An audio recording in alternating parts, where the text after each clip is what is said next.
Olá, a paz do Senhor Jesus, eu sou o diácono Adriano Costa e estamos iniciando mais um programa de EBD do seu canal AD Vila Brasil. E conosco, compondo esta mesa, o nosso irmão diácono Genilson Henrique. Irmão Genilson, a paz do Senhor. A paz do Senhor, diácono Adriano. Também conosco o nosso irmão auxiliar André Lira. Irmão André, a paz do Senhor. A paz do Senhor, diácono Adriano, e a paz do Senhor, diácono Genilson. Muito bem, hoje nós iremos estudar a lição de número 6, que tem como título A Sutileza das Ideologias Contrárias à Família, tá? E o texto áureo, quero pedir ao irmão André que faça a leitura. O texto áureo nos diz, se encontra em Gênesis 2:18. E disse o Senhor Deus: não é bom que o homem esteja só, far-lhe-ei uma adjutora que esteja como diante dele. E a nossa verdade prática, o irmão Genilson, por gentileza, faça a leitura. A verdade prática nos diz: dentre os muitos perigos que a sociedade contemporânea enfrenta, estão aqueles de natureza ideológica, que planejam destruir a família. E agora nós iremos fazer a leitura bíblica em classe, né? Caso você esteja com a sua lição, né? Abra, né, desde já, e para que façamos a leitura, você que está com sua Bíblia aí próxima também, você pode abrir e acompanhar conosco. Quero pedir ao irmão André para que faça a leitura da leitura bíblica em classe, que encontra-se em Gênesis capítulo 2, versículos 18 e 24. Assim nos diz o texto bíblico. E disse o Senhor Deus: não é bom que o homem esteja só, far-lhe-ei uma adjutora que esteja como diante dele. Havendo, pois, o Senhor Deus formado da terra todo animal do campo e toda a ave dos céus, os trouxe a Adão, para este ver como lhes chamaria. E tudo que Adão chamou a toda a alma vivente, isso foi o seu nome. E Adão pôs os nomes a todo gado, e às aves dos céus, e a todo animal do campo, mas para o homem não se achava a adjutora que estivesse como diante dele. Então o Senhor Deus fez cair um sono pesado sobre Adão, e este adormeceu. E tomou uma das suas costelas e cerrou a carne em seu lugar. E da costela que o Senhor Deus tomou do homem, formou uma mulher e trouxe a Adão. E disse Adão: esta é agora osso dos meus ossos e carne da minha carne. Esta será chamada varoa, porquanto do varão foi tomada. Portanto, deixará o varão seu pai e a sua mãe, e apegar-se-á à sua mulher, e serão ambos uma carne. Amém. Graças a Deus. Vamos orar, iniciando, este trabalho. Pai bendito, Deus Santo, Deus Todo-Poderoso, nós queremos, ó Deus, te agradecer por mais esta oportunidade de podermos, ó Deus, estudar a Tua Palavra. Pedimos, ó Deus, a Tua direção, a Tua graça, para que possamos, ó Deus, estudar a Tua Palavra, ó Deus, e assim compreendermos, ó Deus amado, a Tua vontade contida, ó Pai, nas Escrituras Sagradas. E assim, Pai, te rogamos a bênção sobre cada um daqueles que estão assistindo neste momento, a cada professor de escola bíblica dominical. Continua dando graça, ajudando a cada aluno, ó Deus, que está conosco também. Ó Deus, abençoa poderosamente assim. Continua abençoando toda esta programação, toda esta equipe, bem como toda a equipe de mídia, o nosso pastor presidente, o pastor Luiz Rios dos Santos. E assim, ó Deus amado, continua conosco e em nós, é o que nós te pedimos e te agradecemos, em nome de Jesus. Amém. Muito bem. Nós estamos diante desta lição muito importante, que tem como objetivos, tem 4 objetivos. Dentre eles, o primeiro é abordar a família como um projeto especial de Deus. O segundo objetivo é elencar os fundamentos da família cristã. O terceiro objetivo é esclarecer as sutilezas da nova configuração familiar. E o quarto objetivo é apontar os princípios bíblicos para uma família sólida.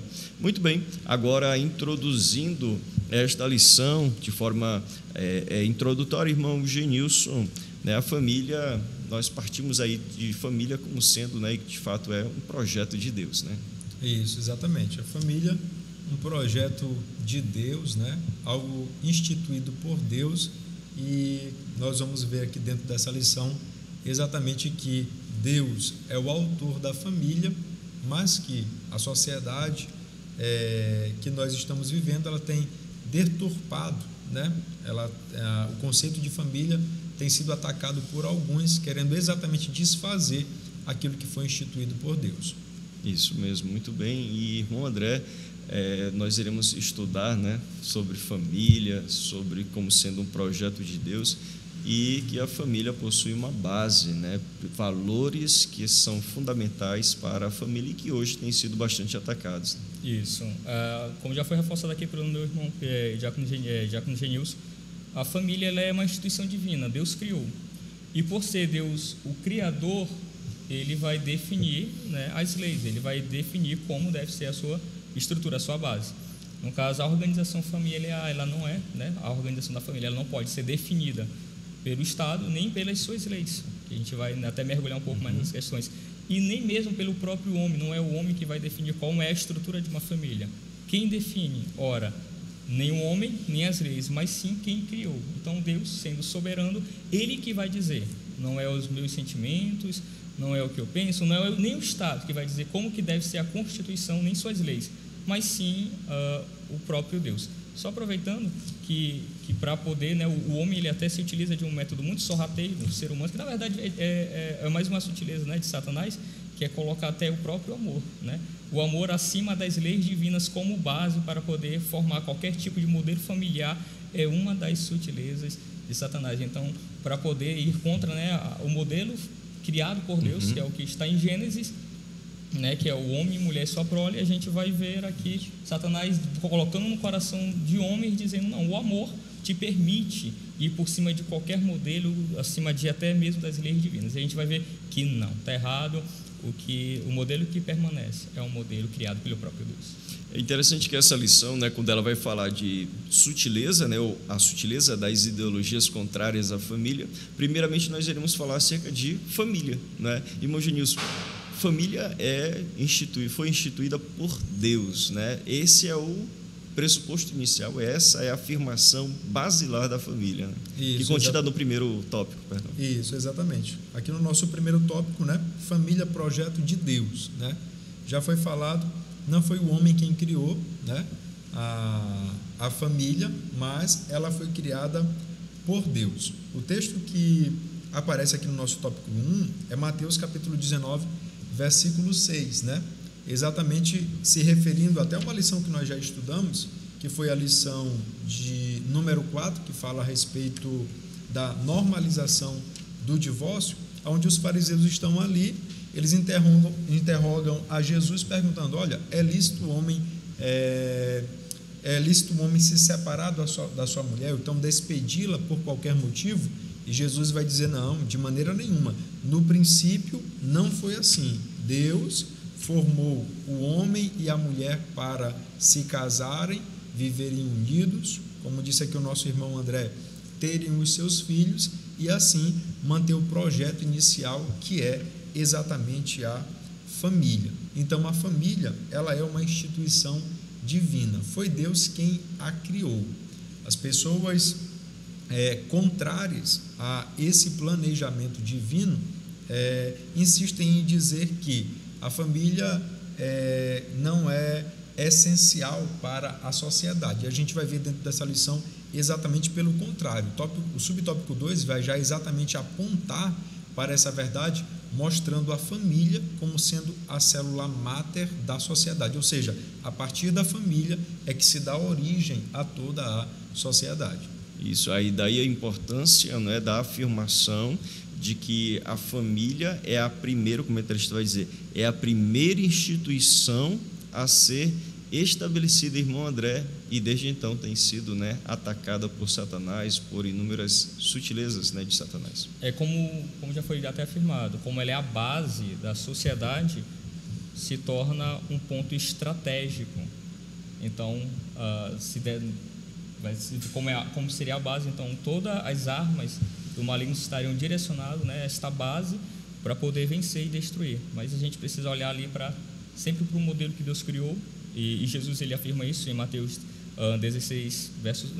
19, verso 6, que é aquilo que Deus juntou, que não separe o homem. Então, assim, mesmo com muitos ataques, e não são poucos, nós precisamos ver que os ataques que Satanás tem investido contra, como que nós poderíamos ver que a família ela é tão importante? Primeiro, a gente já sabe que ela é criada por Deus. Segundo, a gente pode identificar pela quantidade de ataques, seja na sua estrutura, desorganizando a estrutura, seja tirando a autoridade. Então, assim, de tantos ataques, a gente já poderia ficar alerta e falar, tem alguma coisa muito importante ali na família para Satanás estar atacando tanto. Então, ela é uma instituição criada, então ela tem uns propósitos. Então, se eu desestruturar a família, eu perco muitas batalhas. E é interessante porque, assim, como foi afirmado, a família foi criada, né, pelo próprio Deus. Quando vemos em Mateus 19:6, que já foi citado, né, agora, o texto vai dizer bem claro que o que Deus ajuntou, né, então não é o homem que ajunta, é Deus. E Gênesis 2:22 vai dizer o seguinte, e da costela que o Senhor Deus tomou do homem, formou sua mulher. Então é Deus agindo, é Deus criando a mulher, né, e trouxe a Adão. Então Deus não somente cria a mulher, mas a conduz a Adão. Então é Deus agindo, né, o tempo todo nessa instituição que é a base da nossa sociedade, né? Aí por isso, né, nós vemos algumas ideologias, não é foco dessa lição, mas como por exemplo o comunismo, já foi falado, né, anteriormente, que vai combater a família, vai combater o Estado, né, vai combater toda a forma de organização, de hierarquização, né, inclusive a família, onde tem o pai, onde tem a mãe, né, onde tem o chefe, onde tem os filhos, onde há uma ordem, há uma hierarquia, né, o comunismo vai tentar desestabilizar, desestruturar tudo isso. E, irmão Genilson, o segundo tópico vai falar justamente acerca dos fundamentos da família cristã, né? Uma vez afirmando que a família foi criada por Deus, instituída por Deus, o próprio Senhor Jesus disse que foi Deus que instituiu. Agora é importante, né, nós sabermos quais são os fundamentos da família cristã. Certo, muito bem. Aqui no tópico 2, o comentador vai trazer, né, no subtópico 1 do tópico 2, dois fundamentos, a monogamia e a heterossexualidade, né? O nosso querido professor, os nossos alunos vão ver que, traduzindo esses termos aqui, o comentador ele traz aqui de uma maneira bem clara e bem objetiva, dizendo o seguinte, olha, o princípio da monogamia significa dizer que Deus ele fez um homem para uma mulher. Quando nós vamos ver aqui a respeito da criação, nosso irmão Adriano até já leu o texto aqui, lá em Gênesis capítulo 2, que Deus ele tirou uma das costelas de Adão e trouxe a Adão uma mulher, mostrando exatamente esse princípio da monogamia, né? Alguns vão querer encontrar alguma brecha no Antigo Testamento, falando que os patriarcas tinham várias mulheres, né? Eles citam o exemplo de Salomão, que vai aparecer aí com 1000 mulheres, mas nós observamos que o Senhor Jesus ele não aprova esse tipo de conduta, assim como nós não encontramos também no Antigo Testamento nenhuma orientação de Deus ele chancelando, ou então ele autorizando para que o homem fizesse dessa forma. Então, o princípio da monogamia é um homem para uma mulher. O nosso irmão Adriano disse aqui de maneira bem clara, quando Deus fez Eva, ele trouxe até Adão, né? E nós até lembramos aqui do proverbista Salomão, que ele vai dizer o seguinte, que a casa e a fazenda, né, são herança dos pais, mas a mulher prudente, ela vem do Senhor. E nós olhamos Deus fazendo exatamente isso, né? Adão está lá e quem traz a esposa para ele é exatamente Deus, confirmando aquilo que o autor sagrado fala. E o outro princípio aqui é o princípio heterossexual, né? Que é um outro fundamento, ou seja, macho e fêmea. A Bíblia Sagrada diz, e o texto fala aqui, que Deus ele criou macho e fêmea, ele criou um homem e uma mulher, né? Então, esse princípio aqui da heterossexualidade vai apontar exatamente para quê? Para que o casamento, a família, ela parte, ou para ela ser criada, precisa de um homem e uma mulher. Precisa de um macho e uma fêmea. Quando nós olhamos aqui o texto ainda falando a respeito, olha como é que diz, Gênesis capítulo 1, versículo de número 27. Assim Deus criou o ser humano à sua imagem, a imagem de Deus o criou, homem e mulher. Ou seja, os dois princípios que aparecem aqui, os dois fundamentos para a família cristã, vai mostrar que para a família existir, elas partem a partir do homem e da mulher. Muito bem, então aqui nós temos os dois primeiros princípios, né, os dois primeiros fundamentos, que é o fundamento da monogamia e da heterossexualidade. Irmão André, o comentarista ainda vai apresentar outros dois fundamentos, né, que é justamente que são o da indissolubilidade e a confessionalidade do casamento. Isso. Quem cria estabelece como funciona. Isso. Então, nós estamos afirmando categoricamente: Deus criou a família. Como criador, a gente já observou que ele colocou os princípios, ele diz como funciona. Primeiro princípio colocado, monogamia. Outro princípio, heterossexual, né? Casamento, homem e mulher.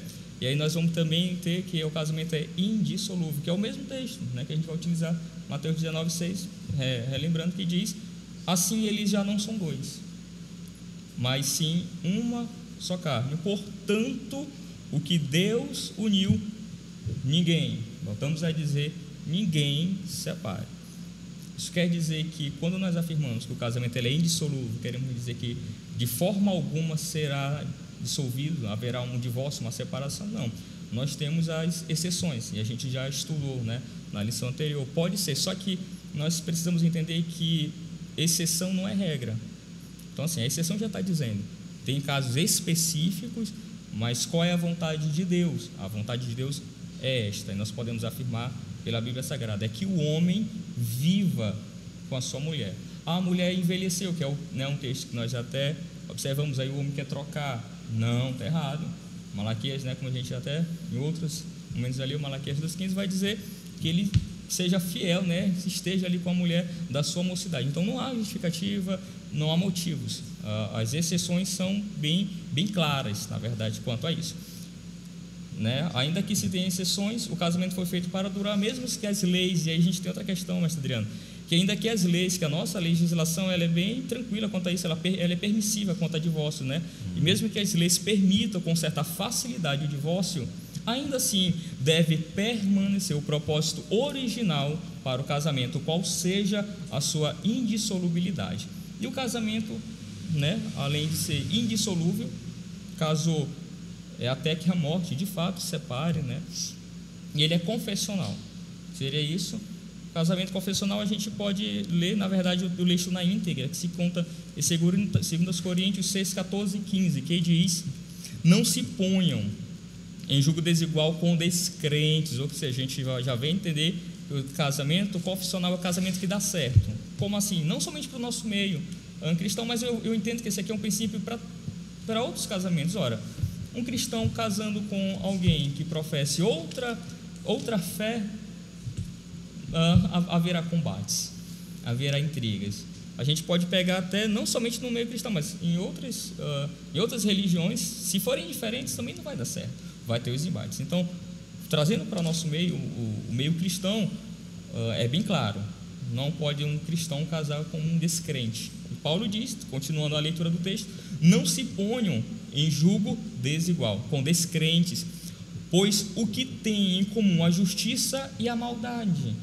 Ou que comunhão pode ter a luz com as trevas? Que a harmonia, olha como ele é pesado, olha os termos paulinos, que a harmonia existe entre Cristo e Belial, que há de comum entre o crente e o descrente. Não dá para ter um casamento feliz entre um crente e um descrente, não existe essa história, vou ganhar para Jesus, ao dedinho, nada disso. Não arrisque, né? Tem grande chance de você se perder até, né? Alguns têm esse pensamento equivocado, que não é um pensamento, é mais uma ideia maligna, dizer, não, vou ganhar para Jesus, né? Não acontece. o interessante é não confundir os dois textos, né? Porque alguém pode olhar aqui no texto que o nosso irmão André está falando, na segunda carta aos Coríntios, o apóstolo Paulo está se remetendo ao jugo desigual, né? Na aula de número 4, onde nós falamos a respeito da normalização do divórcio, né? Das sutilezas da normalização do divórcio, nós citamos, e o comentador também coloca nesse comentário aqui, 1 aos Coríntios capítulo 7, versículo 15, né? Onde ele está falando ali a respeito de um casal que não é crente e um dos dois resolve abraçar a fé em Cristo, né? Então, essa é uma situação. 1 aos Coríntios 7, 15 fala de duas pessoas que não são crentes, né? Um homem e uma mulher, e um deles, né, ou o homem ou a mulher, resolve abraçar a fé em Cristo. Nesse caso aí, o apóstolo Paulo diz, olha, se aquele que não abraçou a fé em Cristo quiser continuar convivendo com você normalmente, tudo bem, aí pode se dar continuidade. Aqui em 2 Coríntios capítulo 6 já está falando o seguinte, olha, você que é solteiro, abraçou a fé em Cristo, você não pode agora como é que o texto diz?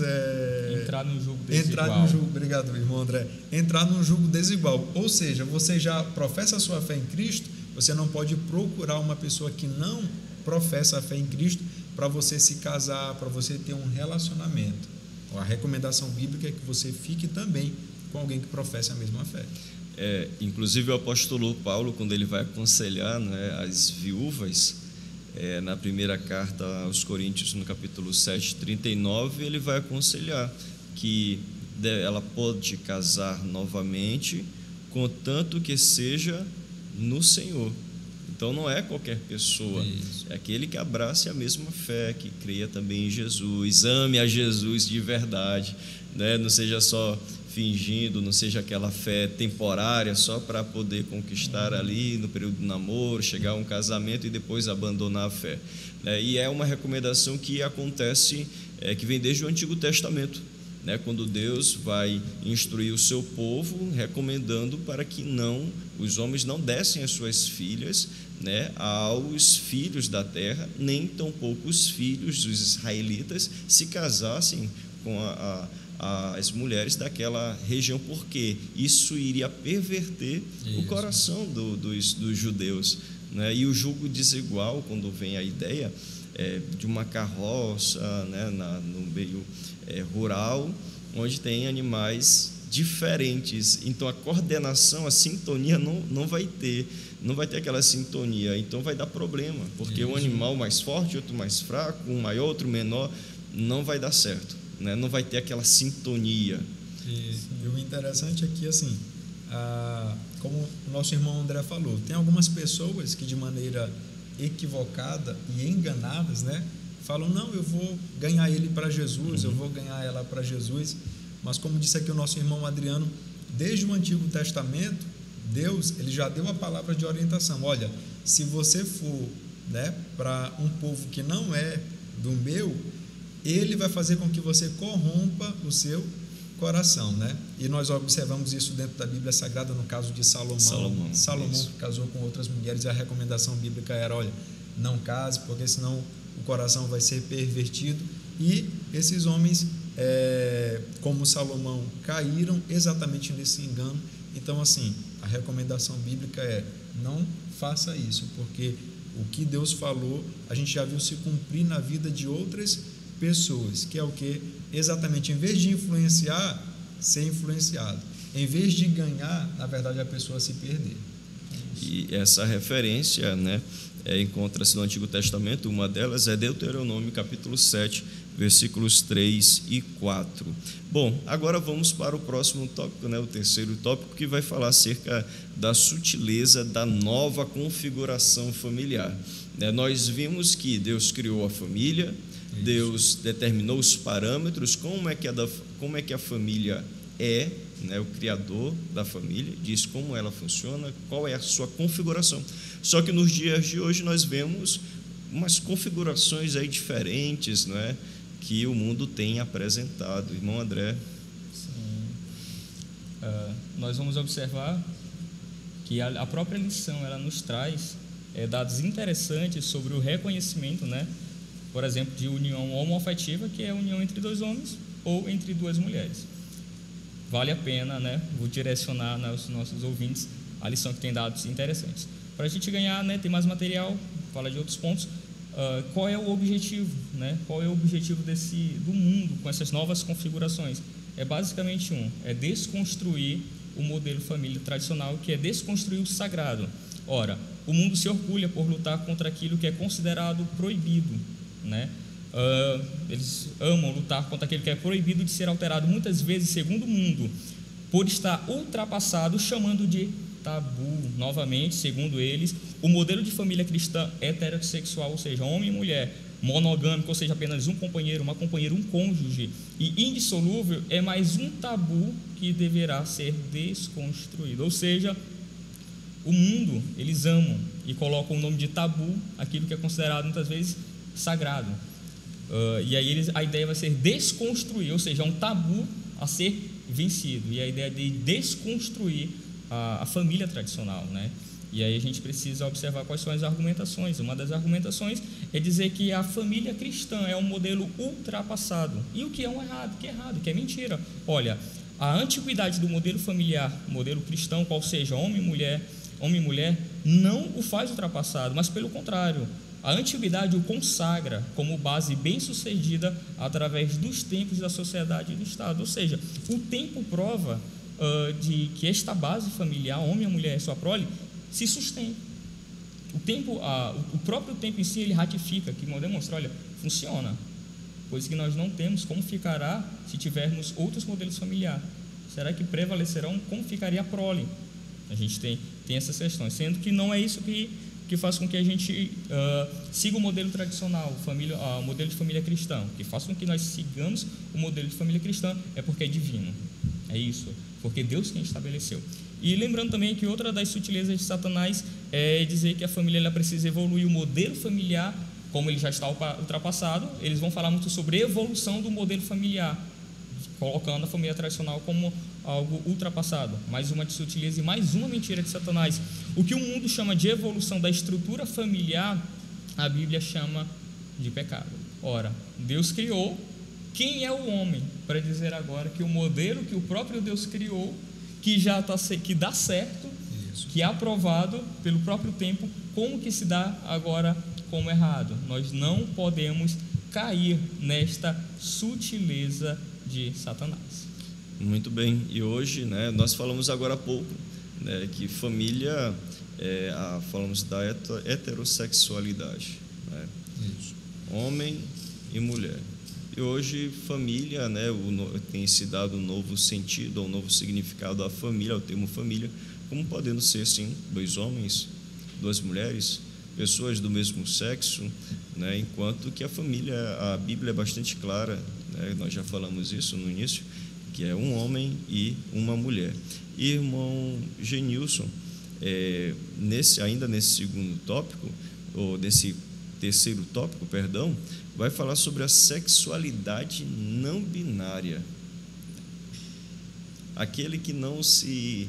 Agora estão dizendo, né? Você pode ser homem, se definir como mulher, você pode ser mulher, se identificar como sendo homem, ou você pode não se identificar com nenhum desses 2 sexos, né? Nenhum desses 2 gêneros, ou com os 2. É uma confusão muito grande. Isso, eu já ia falar exatamente isso, que é até difícil de explicar, né? Porque assim, compreender. O comentador, quero pedir permissão aqui para ler a definição que ele Sim. traz na íntegra, né? Onde ele diz o seguinte: olha, uma pessoa não binária é aquela que não se percebe como pertencendo a um único gênero. Nesse aspecto, ela acredita que a expressão de gênero não se limita ao sexo masculino e feminino. Essa pessoa é genderqueer. Assim, uma pessoa não binária pode achar que não é homem ou mulher. Nesse caso, teria uma ausência de gênero, ou ainda pode achar que é as 2 coisas ao mesmo tempo, né? A gente vê através aqui dessa definição, né? E através dos conceitos que o nosso irmão André trouxe aqui, falando a respeito dos ataques contra a família, o tema da nossa lição é a sutileza das ideologias contrárias à família. Uma vez conceituado aqui a família, que nós já vimos o macho, a fêmea e a sua prole quando tem, a sexualidade não binária, ela vai vir exatamente contrário a tudo aquilo que tem se falado já aqui, né?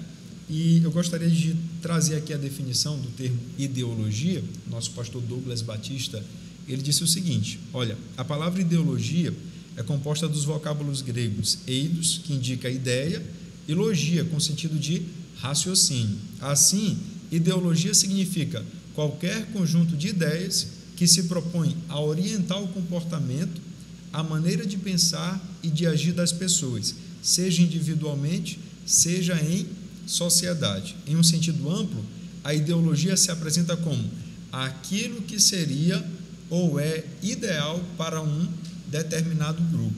Ou seja, uma vez que a configuração familiar já está definida, foi definida por Deus, como disse o nosso irmão André, até hoje vem sido provado que dá certo, esse é o modelo que dá certo, a ideologia, né? Que é essa ideia que vem de um determinado grupo, eles vêm contrários a tudo isso que já está estabelecido, né? A tudo isso que já foi provado que dá certo, e dizer, não, esse padrão não está certo, e querem estabelecer um novo padrão. Eles querem estabelecer e dizer, olha, é melhor que seja agora essa nova regra para ser, então, atendida.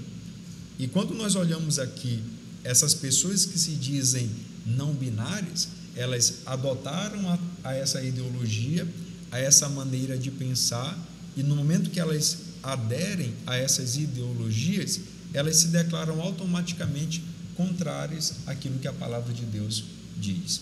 Sim.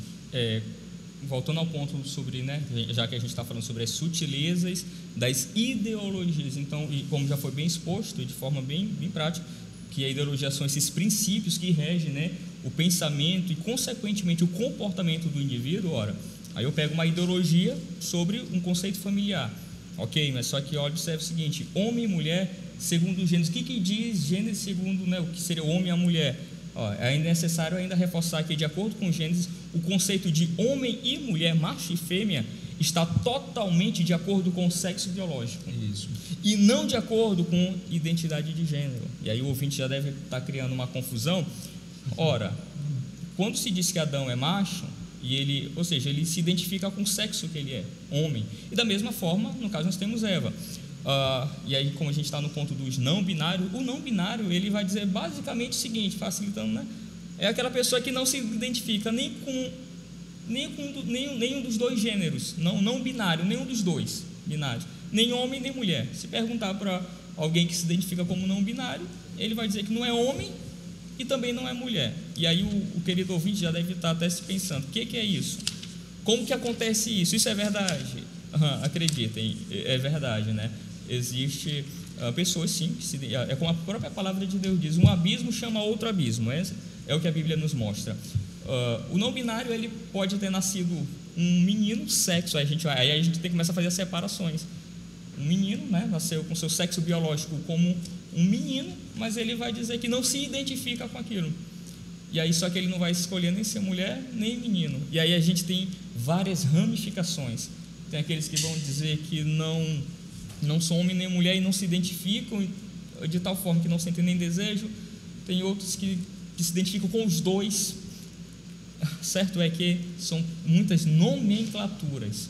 E para minha surpresa, eu estava observando que os não binários, aqueles que não se identificam com nenhum, nem sendo homem nem sendo mulher, eles têm até uma bandeira, né? E eu fiquei até observando que já é uma luta, que já tem uma militância nesse sentido. Então, nós já precisamos ficar sobressaltados e até entender nessas pessoas, né, para poder aconselhar o que realmente a Bíblia diz.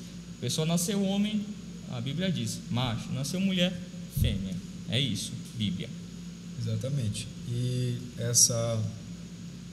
esse tópico aqui da lição entra exatamente no que está aí circulando, né, que é a questão da ideologia de gênero, para assim cooperar com aquilo que já falou aqui o nosso irmão André, né? A definição de gênero, né, ele pode ser definido como aquilo que identifica e diferencia os homens e as mulheres, ou seja, o gênero masculino e feminino.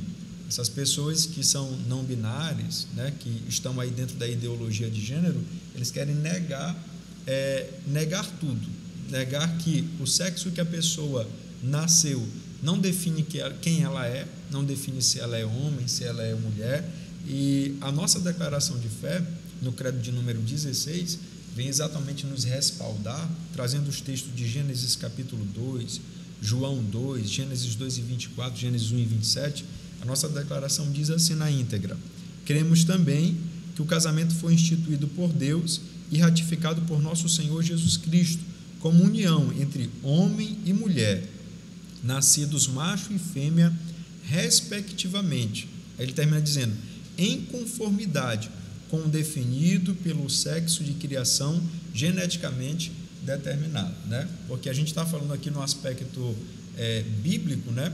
E alguém que está nos assistindo pode dizer assim: ah, não, mas esses aí estão falando só porque eles são crentes, aí estão falando contra a Bíblia e então eles estão fazendo esse discurso contrário. Mas, na verdade, a ideologia de gênero, ela vai contra a Bíblia, ela vai contra a ciência, ela vai contra a sociedade, porque a ciência diz: olha, o gênero é definido de acordo com o sexo que a pessoa nasce. Sexo masculino, sexo feminino. Sexo masculino, a pessoa é homem. Sexo feminino, a pessoa é mulher. E a ideologia de gênero quer exatamente tirar isso de circulação e dizer: olha, apesar de ter nascido homem, assim, uma coisa que é absurda, nasceu com sexo masculino, né? Nasceu com órgão genital masculino. Eles chegam ao absurdo de dizer que a pessoa nasceu no corpo errado, né? Se a pessoa tem um comportamento de mulher, quer dizer que ela nasceu com o sexo masculino, mas na verdade é uma mulher dentro do corpo de um homem, né? E quando a gente ouve isso, a gente até acha assim o cúmulo do absurdo, mas muitas pessoas têm sido tragadas por essas ideologias, mas a igreja, com o favor de Deus, ela vai continuar permanecendo na verdade. Me permite só dar mais uma esticada nesse tópico. O que acontece, por exemplo, uma das afirmações, mais uma sutileza de Satanás, é dizer que a questão de ser homem ou mulher é uma construção social. E é uma mentira. Nós não nos identificamos como homem ou como mulher por causa de uma construção social. É porque nascemos assim. Não é porque aí vem toda essa luta, essa militância contra meninos, não deve brincar só com brinquedos masculinos. Porque vão dizer: não, é uma imposição social sobre ele. Não, o menino tem liberdade de ele brincar ali, né, o que é o mais adequado, por causa já algo histórico até. Então, assim, até o nosso português já tem, né, escolas que até reconhecem, por incrível, volto a dizer, por incrível que pareça, nós temos até escolas que reconhecem a linguagem neutra. Para quê? Para se adaptarem a essa ideologia, essa visão das pessoas dizerem que são não binários. Não me identifico como homem, não me identifico como mulher. Então, como é que eu vou chamar ele ou ela? Se não, ele é para homem, ela é para mulher. Como eu o chamaria? Aí vem até um português paralelo, um português totalmente fora de regras gramaticais, truncado. É um português que não é um português, que não deve ser de forma nenhuma aceito, e está sendo em algumas escolas, né? Tem até o incentivo. Nós não concordamos. Aproveitando aqui a deixa, vai contra tudo, né? Vai contra até a própria gramática, vai contra a biologia, vai contra tudo que a gente, princípios bíblicos principalmente. É por isso que quando nós vamos observar, a impressão que nós, como por mim, é que o buraco é mais embaixo. A gente pensa que é aqui superficial e a gente vai ver a quantidade de questões que vão sendo envolvidas e que estão acontecendo e está aí para toda a sociedade. É isso mesmo, e essas ideologias têm sido disseminadas em vários ambientes, e em um desses ambientes, um dos que mais nos preocupam, é o ambiente escolar, principalmente as crianças em idades iniciais, né? As idades iniciais, classes iniciais, onde cada vez mais cedo tem sido repassadas essas ideologias. E daí vem a importância do nosso quarto tópico, princípios bíblicos para uma família sólida. Irmão Genilson, o primeiro, né, ponto aqui é o papel dos pais, que é importantíssimo, né, nesta defesa destes valores bíblicos que têm sido atacados cada dia mais. É isso, exatamente. Como disse bem aqui o nosso irmão Adriano, essas ideologias, elas têm alvos principais, né? Porque, como nós já vimos aqui, essa ideologia, ela é no campo das ideias, né? São ideias que vão sendo disseminadas e as pessoas vão aceitando gradativamente, daqui a pouco já estão envolvidas e aceitando como normal. O que acontece? Nós estamos falando aqui a respeito de homem, mulher, e para quem é adulto, né, alguém chegar com uma palavra dizendo assim, não, você é homem, mas na verdade você pode ser mulher, é mais difícil ele aceitar essa concepção. Por quê? Porque já está formado, né? Já sabe como é que funciona a sua vida, como é que funcionam as coisas. Alguns já são casados, têm filhos. Então, quando se vem para um adulto dizendo, olha, você na verdade é uma mulher no corpo de homem, ele já não aceita esse tipo de afirmação. Agora, trabalhar isso nas crianças, trabalhar isso nos adolescentes, eles encontram ali mais facilidade, exatamente por conta da questão de maturação, né? A criança ainda está se desenvolvendo, o adolescente ainda está numa fase de reafirmação exatamente daquilo que aprendeu vindo dos pais, e esse tópico 4 aqui vai mostrar a importância dos pais na formação dos seus filhos, para que os seus filhos não sejam engolidos por essas ideologias. E o nosso Deus é tão bom que o texto trazido aqui é Deuteronômio capítulo de número 6, onde tem exatamente aquela instrução do pai pegando a criança, ensinando, né, incutindo, né, assim, colocando na cabeça dela aquilo que ela deve fazer. Então é responsabilidade dos pais, é responsabilidade do homem, da mulher, pegar a sua criança e ensinar como funciona a sociedade, ensinar que ele é uma criação de Deus, foi Deus quem fez ele assim um menino, foi Deus quem fez ela assim uma menina, e como diz o texto bíblico, incutir esse valor exatamente dentro da criança, né? O proverbista ainda diz, ensina a criança no caminho em que ela deve andar, que aí quando ela estiver mais velha, né, ela não vai se desviar dele. Então o pai ele tem papel importantíssimo nessa orientação, porque ele primeiro é quem tem que ensinar o seu filho dentro de casa. O que acontece com relação à importância dos pais, a gente vê muitos pais que não deixam a cargo das escolas. E não, na verdade, como o próprio texto de Deuteronômio 6 diz, é responsabilidade dos pais. E precisa ter um cuidado que pode acontecer do Estado, muitas vezes, querer abraçar a responsabilidade primária sobre a criança. Não, isso aqui nós vamos ensinar. E não. A criança, ela pertence aos pais. Na sua totalidade, na sua educação, os pais, eles precisam ter essa consciência de que eles são os responsáveis pela educação moral da criança e não somente colocá-lo na escola. E muitas vezes, dependendo, né, do Estado, dependendo do governo que se estabeleça, existe sim uma ideologia maligna de que se diz que as crianças pertencem ao governo, pertencem ao Estado. É o Estado que deve educar, colocar nos seus moldes. E a gente já vai dizer, não, a Bíblia, né, ela já vem, só me permitam ler na íntegra o texto de Deuteronômio 6, ele deixa bem claro os momentos em que o pai deve ensinar. Às vezes o pai vai dizer, eu não tenho tempo, é difícil. Ora, olha o que a Bíblia diz, que todas estas palavras, né, Deuteronômio 6, do 6 ao 9, que todas estas palavras que hoje lhe ordeno estejam em seu coração, ensine-as com persistência a seus filhos. Quando estiver sentado em casa, quando estiver andando pelo caminho, quando se deitar, quando se levantar, amarre-as como um sinal nos braços e prenda-as na testa, escreva nos batentes das portas de sua casa e em seus portões. Ou seja, em todo o tempo, as crianças precisam ser ensinadas a palavra, né? A palavra de Deus. E isso é responsabilidade, mesmo de que diga que não tem tempo, é exclusiva, é preeminência dos seus pais. Exatamente, e aí é um risco muito grande deixar a educação exclusivamente, totalmente, entregar nas mãos do Estado, porque, como o André falou, dependendo da visão política, né, da ideologia que aquele Estado, o governo defende, vai ser repassado tudo através das aulas, né? Porque nós falamos cerca de cosmovisão, né? Então, uma cosmovisão diabólica vai trazer aulas de história, de geografia, de português, de outras diversas matérias sob essa ótica, né, diabólica. Como interpreta a história, como interpreta a biologia, né?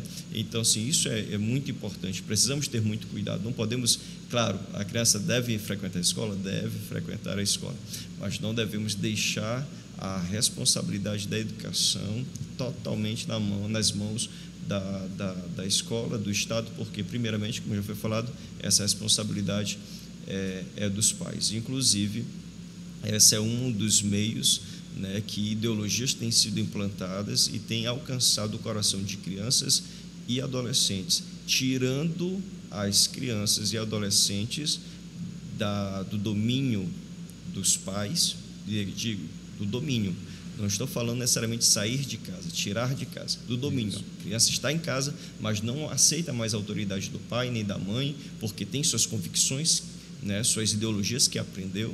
E não somente tira do domínio da escola, mas do domínio da igreja, né? Da igreja no sentido porque não ouve mais o pastor, não quer mais saber do que o dirigente, o dirigente ou o coordenador de mocidade ou o regente do vocal está dizendo. Por quê? Porque agora abraçou uma nova filosofia, uma nova ideologia, e às vezes o pai se pergunta, onde foi que eu errei, o que foi que aconteceu?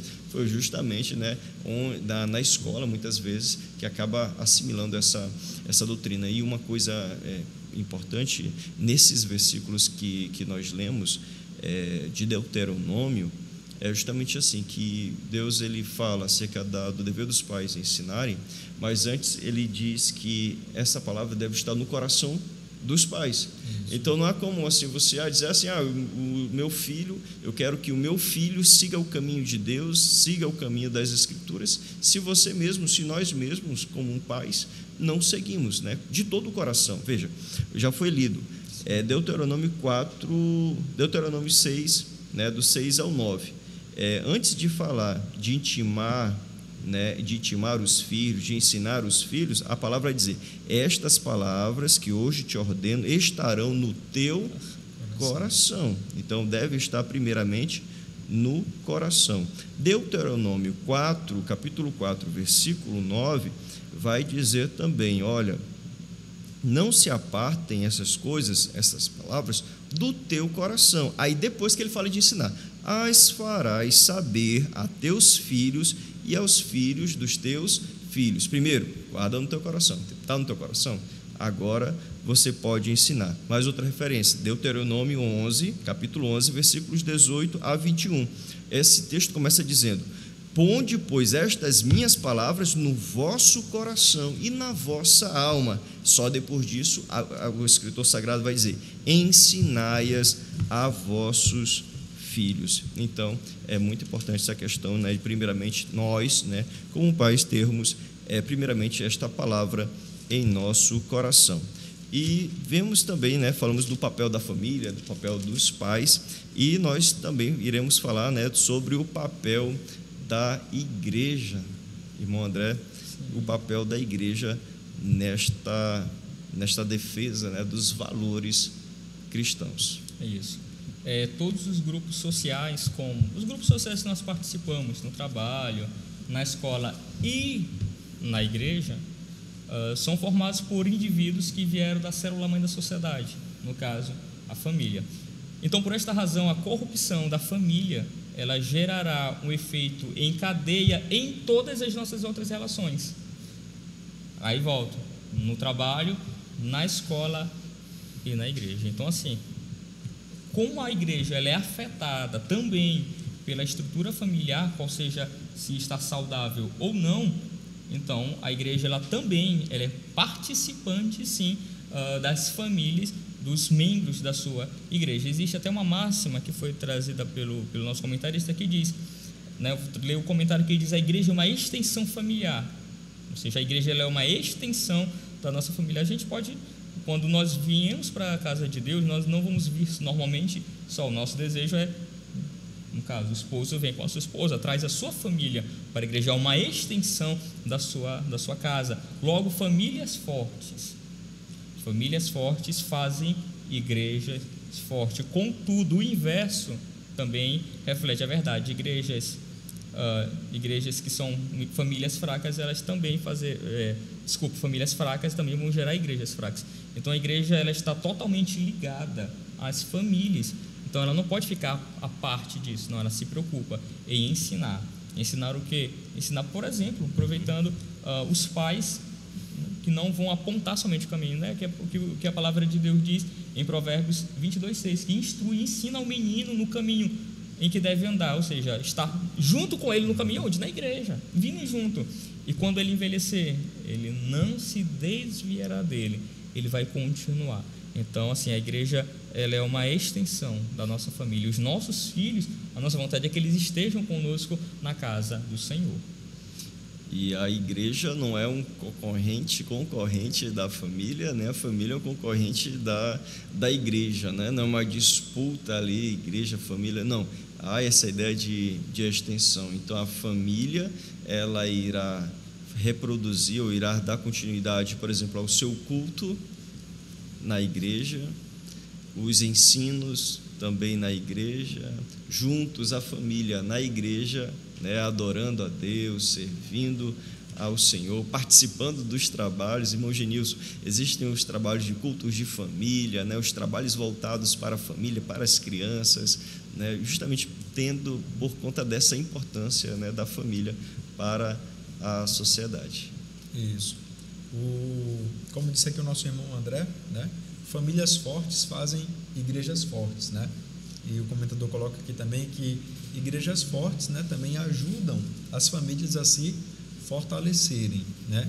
E como disse também aqui o nosso irmão Adriano, o nosso irmão André, a igreja é exatamente a extensão da família, né? Então, dentro do lar, dentro da casa, né, através do culto doméstico, através ali dos momentos de oração, dos momentos de louvor, aquilo que acontece na igreja acontece também em casa, né? E aí a orientação aqui acontece primeiro em casa e se traz, então, essa realidade para dentro da igreja, né? E o que acontece? A igreja, ela precisa cumprir o seu papel, e o seu papel é exatamente cuidar, orientar, dar o direcionamento para essas pessoas. Como disse o nosso irmão Adriano, a igreja não vai concorrer com a família. Por isso que se faz necessário, como disse o nosso irmão Adriano, que a palavra de Deus esteja primeiramente no coração dos pais, para que aquilo que a criança, o adolescente aprende dentro de casa, não seja contrário àquilo que o pastor prega na igreja. Porque se essas ideologias primeiramente afetam os pais vão pregar algo dentro de casa. Quando a criança ou o adolescente chega, o jovem chega aqui na igreja, que o pastor, que o dirigente, que algum irmão ali do trabalho pregar a Bíblia Sagrada, exatamente contrário a essas ideologias, né? Aí o jovem, o adolescente, a criança, ela vai ficar confusa, chegando a se revoltar, e o objetivo da igreja não é isso. O objetivo da igreja é exatamente acolher essas pessoas, mostrando a verdade, e a verdade é a palavra de Deus. Uma família sólida, uma família que busca a presença de Deus, tem o seu culto doméstico, é ativo nos trabalhos da igreja. Eu achei muito interessante, muito proveitoso isso que o comentador colocou aqui, porque alguém quer se limitar tão somente a participar do culto no domingo à noite, passando a semana inteira sem vir na igreja, né? E assim, uma pessoa que faz isso, a não ser, porque aí a gente tem aqui até uma brincadeira entre nós, né? Que assim, tem os crentes domingueiros por conta do trabalho e da faculdade, irmãos que durante a semana trabalham no estudo e de fato não tem tempo para se congregar, então fazem do domingo o seu dia de culto. A gente não está falando desses, a gente está falando aqui de pessoas que têm toda a disponibilidade, mas optaram deliberadamente em escolher, não, eu vou congregar somente dia de domingo. Aí a gente se preocupa, né? Porque assim, o tempo que era para estar no culto, o que essas pessoas estão fazendo? O que elas estão assistindo? O que elas estão lendo, né? Que ideologias está se passando pelo filtro dela? O que está acontecendo? Então, assim, quando a gente vê alguma pessoa fraca espiritualmente, e se a gente analisar a frequência com que ela está nos trabalhos, porque durante a semana a gente tem ensaios, nós temos evangelismos, nós temos cultos públicos, né? Nós temos os cultos de doutrina. Pelo domingo de manhã a gente tem escola bíblica dominical, onde essas questões que aparecem lá na escola, que aparecem lá na faculdade, que eles viram no noticiário, eles podem anotar e trazer para o professor esclarecer. Então, a igreja ela vai cumprir o seu papel quando exatamente ela dá suporte para ajudar todos os seus integrantes a combaterem todas essas ideologias e darem atividade para o povo estar na presença de Deus. Que bênção, né? Que lição maravilhosa, né? Nós temos estudado pela graça de Deus, lição muito rica, e o horário, né, já se encerra e precisamos e vamos, né, nesse momento dar a oportunidade ao irmão André para as suas considerações finais.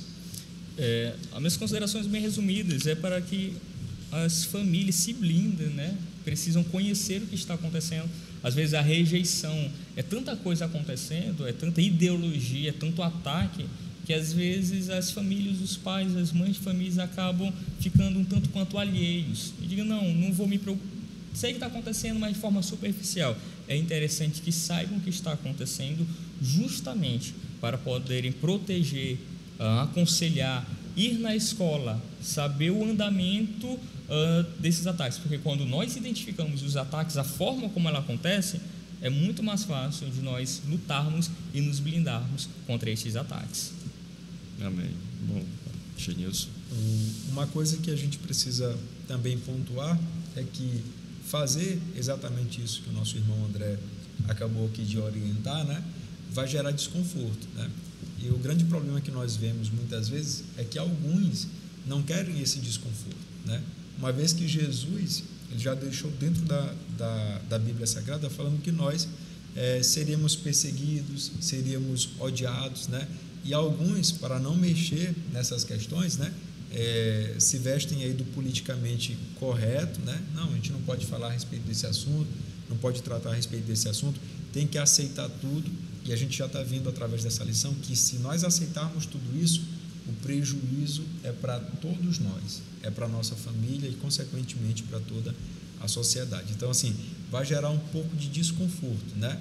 Vai gerar aí perseguição, vai gerar aí algum problema, mas é algo necessário para permanecermos fiéis à palavra de Deus. Em nome de Jesus. Muito bem, chegamos ao final de mais uma lição, onde estudamos acerca da sutileza das ideologias contrárias à família. Às famílias, que Deus continue guardando as nossas famílias, que estejamos sempre alertas, orando e vigiando em nome do Senhor Jesus. Diácono Genilson, por gentileza, ore nesse momento, encerrando esta programação. Vamos orar. Senhor nosso Deus e nosso Pai, queremos te agradecer por mais esta lição que acabamos de estudar, Senhor. Queremos te agradecer pela presença do Teu Espírito Santo aqui conosco e queremos te apresentar nesse momento.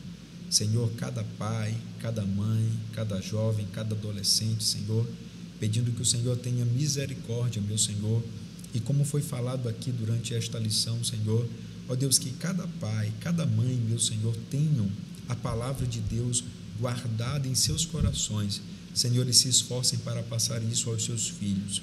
Ó Pai, quanto aos jovens, aos adolescentes, às crianças, meu Senhor, continua protegendo e guardando dessas ideologias, ó Pai.